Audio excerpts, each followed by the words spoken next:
मैं बस यही कहूँगी, जिस तरीके से पार्लियामेंट का इस्तेमाल कर कर सुप्रीम कोर्ट के निर्णय को का यू टर्न लिया है, उस पर भी अभी भी चर्चा सुप्रीम कोर्ट में जारी है।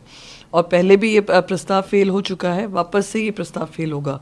अपनी असंवैधानिक तरीके से, अप्रजातांत्रिक तरीके से इन्होंने जो ये काम किया है कि दिल्ली की इलेक्टेड गवर्नमेंट को आपने पावरलेस बना दिया है, तो इसकी लड़ाई अब सुप्रीम कोर्ट में चालू होगी। उम्मीद करते हैं वहाँ से न्याय मिलेगा। राज्यसभा में क्या कई लोगों पे भी हीप लगा दी गई थी क्या? नहीं, क्योंकि इम्पोर्टेंट बिल है और ऑपोजिशन पूरा यूनाइटेड था। इंडिया अलायंस के सारे मेंबर्स वहाँ पे मौजूद थे, डॉक्टर मनमोहन सिंह जी खुद वहाँ पर आए थे, तो आप समझ सकते हैं कि कितना गंभीर ये मुद्दा था। एंड जो लोग प्रजातंत्र के साथ, संविधान के साथ खड़े हैं, फेडरल डेमोक्रेसी के साथ खड़े हैं, सब लोग कल मौजूद थे संसद में। नंबर्स से ज़्यादा जो एक यूनाइटेड इंडिया अलायंस बनकर आ रहा है, वो उनको कहीं ना कहीं उत्तेजित कर रहा है। इसीलिए अमित शाह जी जिस तरीके से, जिस भाषा में बात कर रहे थे, सब पे जिस तरीके से टॉन्ट कर रहे थे, बात कर रहे थे, वो स्पष्ट हो गया है। मैं फिर से दोहराऊंगी, पार्लियामेंट में नंबर्स का आंकड़ा देकर आपने ये पास तो कर दिया है, ये सुप्रीम कोर्ट में it will not stand scrutiny.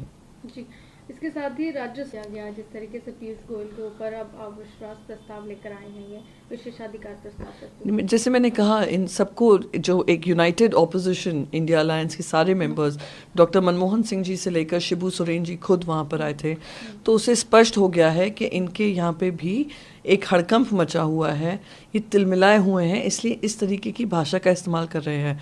Piyush Goyal जी खुद लीडर ऑफ द हाउस हैं, उनकी जिम्मेदारी सिर्फ अपने पक्ष के लिए नहीं है, उनकी जिम्मेदारी हाउस को चलाने की है, जिसमें विपक्षी दल के लोग भी हैं।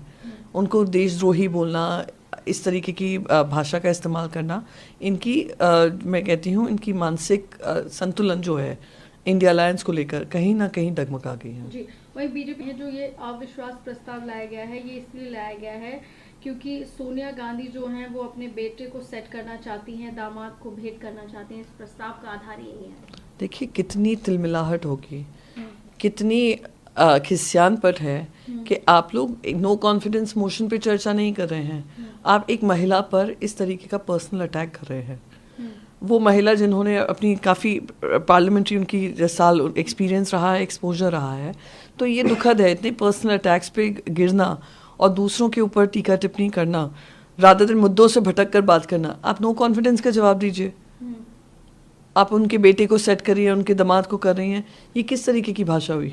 जी। और क्यों किसी की पर्सनल फैमिली को आप लोग इस तरीके से पार्लियामेंट के अंदर आप बात करते हैं? जी, वो ये भी कह रहे हैं ने मोदी को सरनेम को लेकर जो टिप्पणी की थी कि वो कहते हैं कि वो सावरकर नहीं है, कभी सावरकर नहीं बन सकते हैं, माफी नहीं मांगेंगे।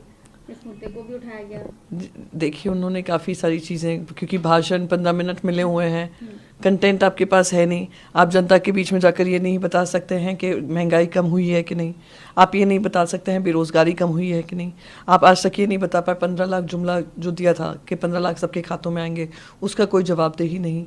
आप महिलाओं की सुरक्षा के ऊपर बात कर सकते नहीं, प्रधानमंत्री का बचाव कर सकते नहीं, इसलिए आप यहाँ वहाँ सबके मुद्दे लाएंगे, इतिहास में जाकर इतिहास की बात करेंगे।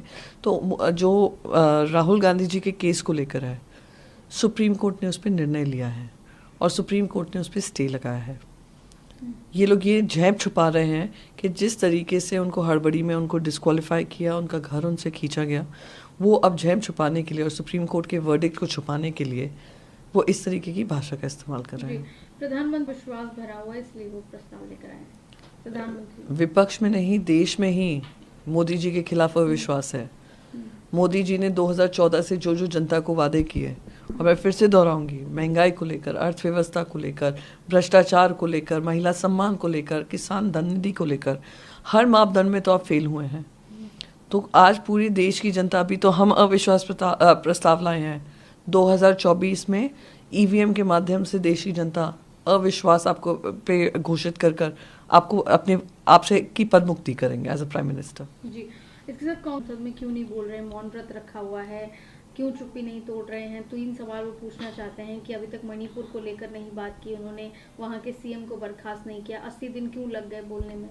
आप सोचिए 100 दिन होने आ गए हैं अब, और प्रधानमंत्री नरेंद्र मोदी जी कोई जवाबदेही नहीं तय कर रहे हैं, क्योंकि एक वीडियो वायरल होता है, वो पार्लियामेंट के प्रेसिडेंट्स में आकर 30 सेकंड की मीडिया बाइट ज़रूर देते हैं, पर सही मायने में जो आपकी जवाबदेही पार्लियामेंट में बनती है उससे आप बचकर निकल रहे हैं।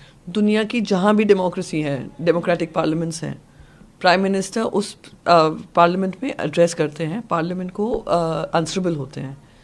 ये पार्लियामेंट में आते ही नहीं हैं, कोई जवाबदेही तय ही नहीं होती है। और मणिपुर को लेकर 100 दिन से ज़्यादा हिंसा हो चुकी है, आप जवाब नहीं देंगे तो देश ही आपसे पूछेगा कि प्रधानमंत्री चुप्पी तोड़ो और मणिपुर पे कुछ तो बोलो। जी, वही डेरेक ओब्रायन पति ने भी ये कहा कि ये मेरे लिए इतना गंभीर मामला है, इसे खारिज नहीं किया जा सकता। गहन तत्काल विचार विमर्श के बाद मैंने ये सदन की राय नहीं ली। अगर मैंने वास्तव में इस प्रक्रिया को सफल बनाया होता तो डेरेक अभी सदन से बाहर होते। जिस तरीके से कोई आवाज़ उठाते ही पूरे पार्लियामेंट में, हम राज्यसभा में देख रहे हैं, लोगों को सस्पेंशन कर दिया जाता है, उस पूरे सेशन से सस्पेंड कर दिया जाता है। संजय सिंह जी के साथ हुआ। वो क्या मांग रहे थे कि 267 पर चर्चा हो, मणिपुर को लेकर चर्चा हो, पर आप मणिपुर पे चर्चा ना कर आप बहाने बना रहे हैं। आप जानते हैं कि आपके पास बहुत ऐसे कोई सवाल के जवाब नहीं है जो आपसे जवाबदेही तय करेगा।